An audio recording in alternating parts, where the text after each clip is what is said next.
But I think the biggest story for me out of this game is CJ Stroud's regression is absolutely real. 4 interceptions in this game just in the first half. At one point in this game, CJ Stroud had 7 pass attempts, not total, but he was on a stretch of 7 pass attempts.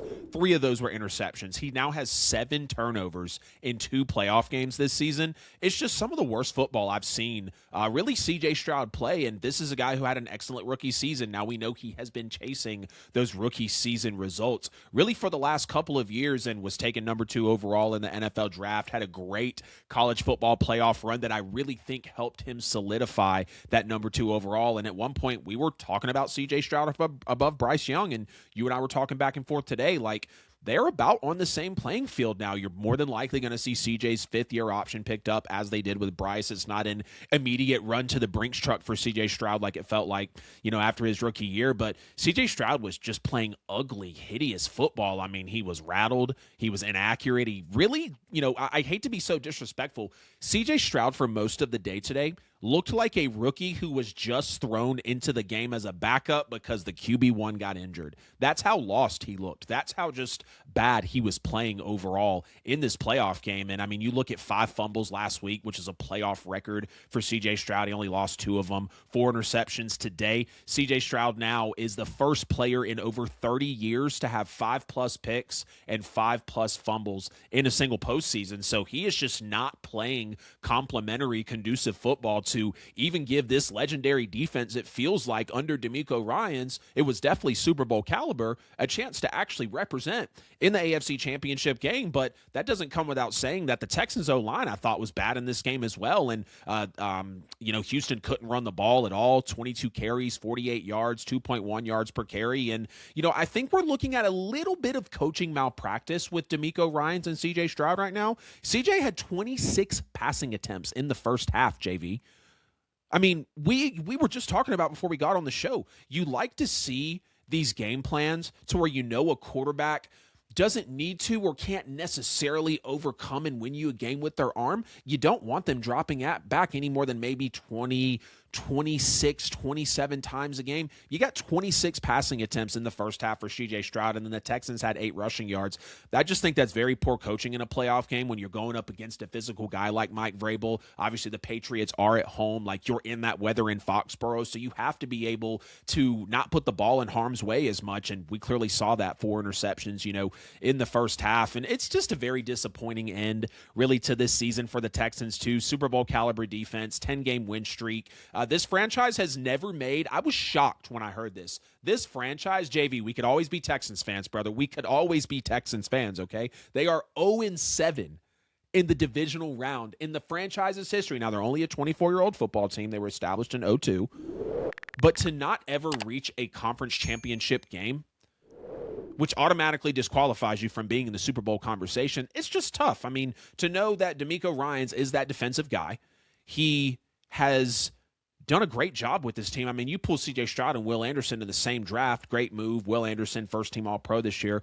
Absolutely excellent. Yeah, you're not convincing me C.J. Stroud is the answer. After that game, I don't even think he's a top 15 QB. I was going back and forth with one of my followers via Instagram DM, and we were kind of just rattling off QBs, and we got to that range of like your Dax, your Trevor Lawrences, your Bo Nixes, your Caleb Williams.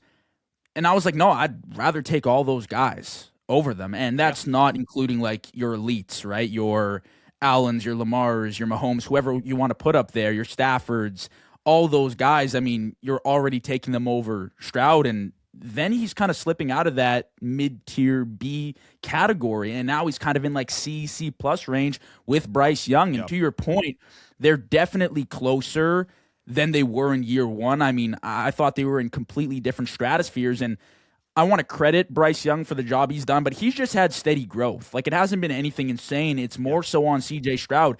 The decision-making has just regressed at an incredible rate. I just don't understand. He's not taking sacks. He's not living to fight for another day. He's making terrible decisions. He had some inexcusable interceptions today.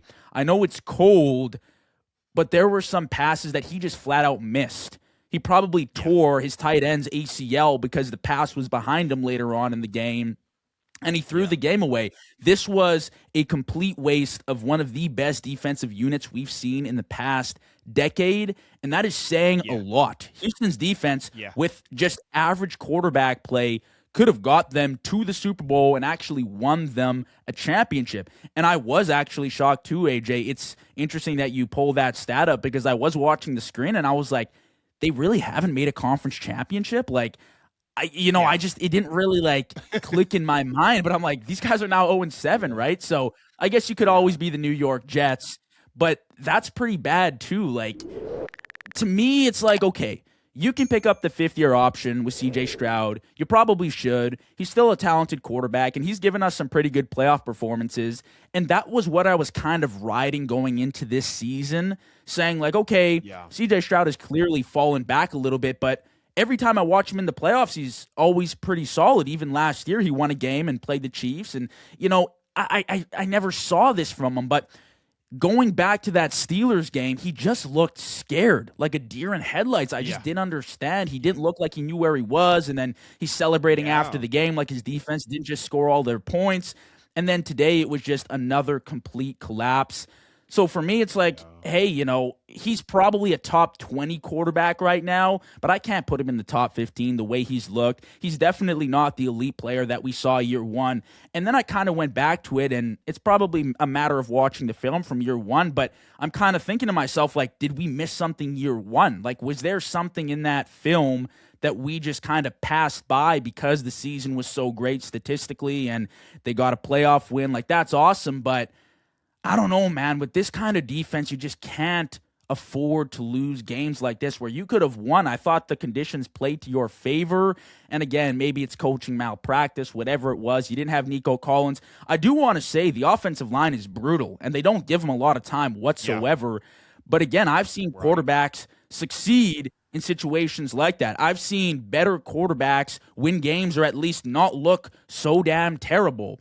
And he somehow outdid Josh Allen this weekend. I was completely pissed yesterday, but at least Josh Allen put up 30 points with a few touchdowns for us, right? And I understand they're at different points in their career, but like today was just inexcusable.